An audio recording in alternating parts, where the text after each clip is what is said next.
Hello aspiring Murdlers! Today I'm going to teach you how to play the murder mystery logic puzzle, Murdle. Each puzzle is unique and some are pretty tricky, but if you follow these tips and tricks, I'm sure you will be solving them on your own in no time. And of course, if you get stuck, you can play along with me on my channel where I post daily solves. Let's dive in. I like to start by identifying the puzzle type. There are two types of Murdles, ones that are all clues and evidence, or ones that have clues and evidence and witness statements. I personally find the ones that are all clues and evidence a little easier, but both of the types have varying levels of difficulty within them. When it is just clues and evidence, I like to start by reading the red murder clue. It will either reveal outright or provide a clue that connects a suspect, weapon, location, or, depending on the size of the puzzle, possibly a motive that is connected to the murder. If you can tell what it is right away, you can either enter it under Make Your Accusation or wait until the end. If your puzzle has witness statements, go ahead and start with your first item in clues and evidence. You'll need to return to the statements at the end to identify your murderer. Looking at your clues and evidence, you should read each clue carefully and use the provided cards of suspects, weapons, locations, and sometimes motives to determine the meaning. Just like the murder clue, sometimes it's straightforward and sometimes it takes a bit of detective work. I will share another video with all the clue types and suggestions on how to solve each of them.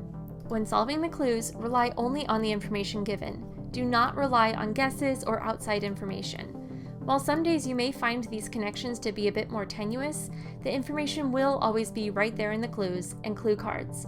You should not ever need to guess or extrapolate to get the answer. Once you've solved a clue, you should mark its meaning in your grid with a yes, no, or maybe. Just like in Sudoku, you are looking at an intersection of a horizontal and vertical line and making a mark for something that must be true in both of these intersecting lines. One key difference, however, is that unlike Sudoku, where you only have one grid, Murdles have a minimum of 3 grids, and the intersection rules are local to each of those 3 grids. What does that mean? Well, for each grid combo, in this case, let's assume a 3-grid puzzle with suspects and weapons, suspects and locations, and weapons and locations, each element in each grid has only one unique solution. That means that each suspect only has one weapon and one location and one motive. There will never be 2 suspects assigned to a location, or 2 motives assigned to a weapon, or 2 weapons assigned to a location, etc., etc. One person, one weapon, one place, one motive. Because there is this one-to-one relationship, if you know where someone was, you also know where they were not. You can mark a green check to show where the suspect was, and a red X to show where they weren't.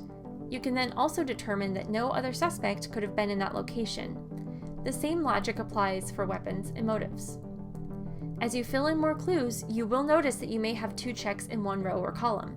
That's totally fine as long as they are in separate grids, but you should never have more than 1 check in each row or column within that one grid. If this feels a bit confusing, don't worry, I will go over it again in greater detail in another video. Once you've made your way through all the clues and evidence, if you have witness statements, it's time to return to those. Again, I will review this in greater detail in another video, but my go-to strategy is to first check to see if there are any statements that must be true or must be false based on the information you have gathered so far.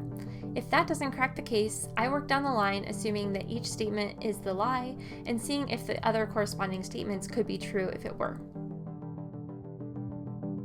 Finally, once you've either completed your grid or otherwise identified the murderer with clues or witness statements, you can use the drop-down menus to make your accusation and say who you think the murderer is, what their weapon was, where they were, and again with the larger puzzles what their motive was. This should all match exactly what is shown in your grid, and if you have the red murder clue, it should match what is said there in terms of what the murder is.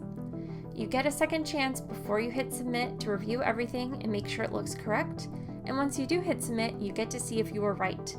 At the bottom, you can check the time it took for you to solve the puzzle, and recently, some new features were added including a place to check your Murdle stats, so click around and see what you find. I hope this was a helpful starting guide for you. Be sure to check out the other videos in my tutorials playlist, try the mini Murdle, and of course, you can catch me here with daily solves if you ever get stuck. Thanks so much for watching!